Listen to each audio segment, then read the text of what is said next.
if you're feeling stressed, you can practice something known as orgasmic meditation. It's something that's been around for 13 years, but recently one of the founders of this type of medication, Well, it could be medication, did a TED Talk explaining exactly what it is. Now, this is Nicole Dadone, and she says that orgasmic meditation is basically where a couple goes into a yoga-like studio and the partner helps a woman achieve orgasm by rubbing her clitoris for about 15 minutes. Oh, really? Is that how it works? Okay. I didn't realize that was the way to go. All right, let me give you their official definition of what this is. Please, okay? I need to know.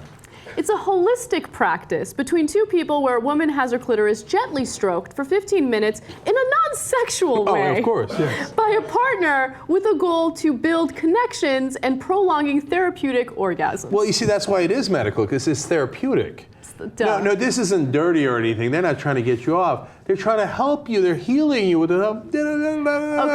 Okay. This makes me, I don't know, look, I'm all for orgasms. They're great, but like this makes me uncomfortable. Let me give you more details. I know, but Anna, it shouldn't make you uncomfortable because they're doing it in a non-sexual way. Right, of course. There's nothing sexual about rubbing someone's clitoris for 15 minutes straight, in front of a crowd, by the way. So the stroking occurs in front of other people in what's called the nests, which consist of yoga mats covered with blankets and scattered with pillows and organic lube. It reminds me of Will Ferrell from Old School. Yeah. We're in the safe place, okay? And I was just wondering what the color her panties were.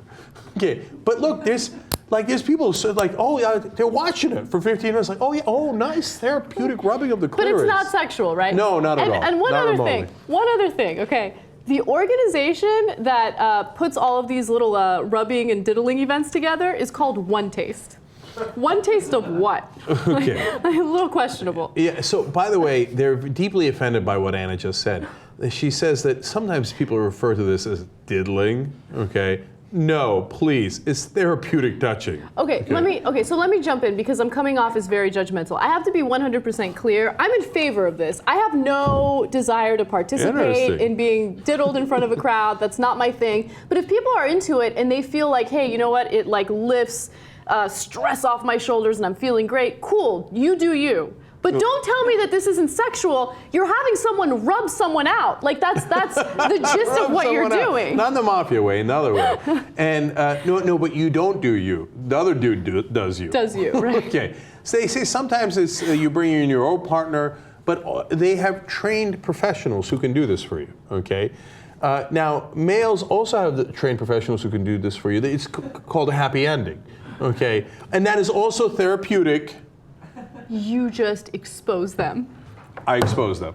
Of course, that's what it is. It's a happy ending. The women come in, they go, and they have a great time, and then they come back. That's what this is about. No, but what's amazing to me is that this has been around for 13 years, and like the authorities don't care. But when it comes to happy ending massages, they're all over that. That's prostitution. We're gonna do a sting. There's gonna be a bust. It's so stupid. God, I wish I would have thought of that. That's totally true. They just use the facade. It's legalized prostitution for women, which, by the way, again, I love this. I think it's the goofiest thing I've ever heard. It's ridiculous. I don't believe a word of their nonsense words for trying to excuse just rubbing a woman's clitoris for 15 minutes, okay? But you gently But do I agree with it. that? Gently stroke, sorry. And that's right. You can't be vigorous about it. You can't get in there like, you know, you can't be like, okay, all right. So, gentle, nice and easy, okay. But do I agree with it? Of course I agree with it. You want to go in there and have your clit rubbed for 15 minutes? Have at it, Hoss. Yeah. So of course that should be legal. And they're like, this one woman's like, oh, it changed my life. She's like, I was a little skeptical believing this, and then she realized at the end, she said, can people really live like this? It's kind of awesome. But what's happening? You're right. If somebody rubs your clit for 15 minutes a day, it's kind of awesome.